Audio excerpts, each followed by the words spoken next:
जी नमस्कार, मैं हूं विपुल कुमार और आप देख रहे हैं सूर्य विहार डिजिटल न्यूज।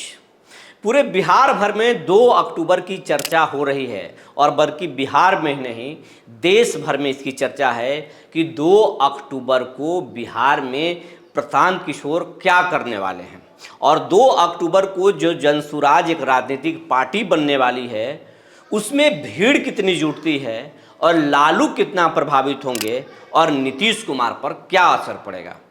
क्या प्रशांत किशोर भाजपा को भी नुकसान पहुंचाएंगे या चिराग पासवान भी उसके लपेटे में आएंगे। मांझी की सेहत पर कितना फर्क पड़ेगा, इन तमाम बिंदुओं पर बिहार में नहीं बल्कि देश भर के राजनीतिक पंडितों में चर्चा बना हुआ है और ये चर्चा तेजी से चल रहा है कि प्रशांत किशोर डेटा एनालिसिस के मास्टर हैं और उनको भारत के सभी राजनीतिक पार्टियों के डेटा मालूम है कि किस पार्टी का किस जाति में कितना वोट बैंक है, किस पार्टी के पास किस जाति के कितना नेता हैं और उसका काट क्या है। तो प्रशांत किशोर जेडीयू को भी जानते हैं, आरजेडी को भी जानते हैं और भाजपा के नरेंद्र मोदी को तो वो गुजरात से लेकर दिल्ली तक पहुंचाए हैं। तो हर लोगों का नब्ज जो है प्रशांत किशोर पकड़े हुए हैं और 2 अक्टूबर को वो गांधी मैदान में एक बड़ा जनसभा करना चाहते थे, लेकिन नीतीश सरकार ने उन्हें इजाज़त नहीं दी, गांधी मैदान ही नहीं दिया रैली करने के लिए। तो अब चर्चा था कि प्रशांत किशोर कहाँ, पटना के किस मैदान में 2 अक्टूबर को अपना राजनीतिक पार्टी का ऐलान करेंगे और उस मैदान की कैपेसिटी क्या होगी और उनके साथ कौन कौन आएगा।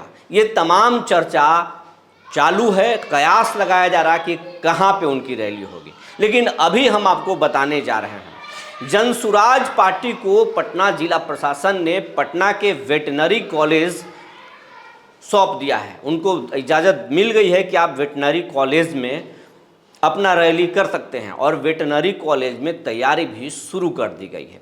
आज से वहाँ पर जो है मंच बनाने की तैयारी और उसका पूरा जो है प्लान जो है खाका तैयार करने का काम जो है शुरू कर दिया गया है। तो वेटनरी कॉलेज के बारे में आपको हम बताते चले, वहाँ पे आरजेडी भी बड़ा सभा कर चुका है और हाल ही में कुछ माह पहले आप याद कीजिए जेडीयू भीम संसद का आयोजन उसी मैदान में, उसी वेटनरी कॉलेज मैदान में किया था और अशोक चौधरी के नेतृत्व में भीम संसद का आयोजन किया गया था और भारी भीड़ हुई थी और उसी वेटनरी कॉलेज से जो है नीतीश कुमार ने हुंकार भरा था और दलितों के लिए बहुत कुछ बोले थे। मुख्यमंत्री अशोक चौधरी भी खूब बोले थे उस दौरान दलितों के हक के लिए। तो 2 अक्टूबर को उसी मैदान पर प्रशांत किशोर हुंकार भरेंगे। तो अब चर्चा है कि प्रशांत किशोर के साथ कौन कौन आने जा रहा है, उस दिन नया क्या करने जा रहे हैं, क्योंकि 2 अक्टूबर की चर्चा खूब हो रही है। उस दिन कहा जा रहा है कि हाल में जो है शिवदीप लांडे जो इस्तीफा दिए हैं उनके मंच पर दिख सकते हैं। काम्या मिश्रा जो एकदम युवा आईपीएस थी, जो उड़ीसा के रहने वाली थी और वो बिहार कैडर के आईपीएस अधिकारी थी, वो चंद कुछ सालों की नौकरी के बाद ही काम्या मिश्रा जो है इस्तीफा दे दी हैं। तो चर्चा ये भी था कि काम्या मिश्रा भी प्रशांत किशोर के साथ आ सकती हैं। उधर असम में जो है ड्यूटी करने वाले जो हाल में जो लोकसभा चुनाव लड़े थे आईपीएस अधिकारी जो बक्सर के रहने वाले हैं, वो तो पहले से ही जनसुराज में आ गए हैं।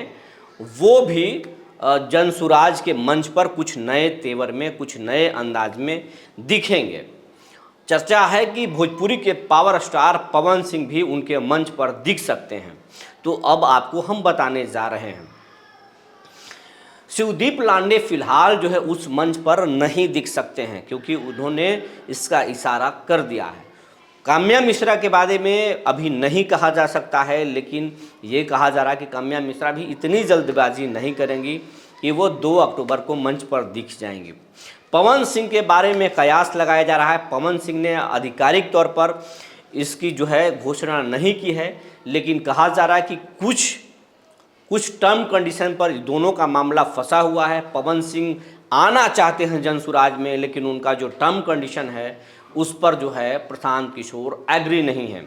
पवन सिंह कुछ बड़ा चाहते हैं क्योंकि वो बड़े राजनीतिक पार्टी में बीजेपी में थे और बीजेपी में उनका कद भी ठीक ठाक था।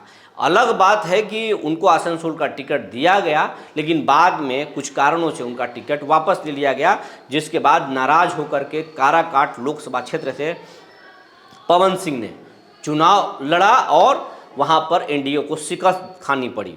और पवन सिंह तब से नाराज चल रहे हैं बीजेपी से, एनडीए से, इसीलिए अब जनसुराज के साथ जा सकते हैं और उनका जो है पूरा मूड जो है प्रशांत किशोर भाप चुके हैं। इसी के लिए जो है लखनऊ में जो है उनकी एक प्रशांत किशोर के एक सहयोगी आईपीएस जो है वो वहाँ पर मीटिंग किए। उसके बाद में आरा में मीटिंग हुई, ज्योति सिंह के साथ भी प्रशांत किशोर की मीटिंग की बात कही जा रही है। तो ये चर्चा है कि प्रशांत किशोर के साथ पवन सिंह आ सकते हैं, वो आ भी सकते हैं, लेकिन आ जाएंगे ये अभी इसकी आधिकारिक घोषणा दोनों तरफ से नहीं हुई है।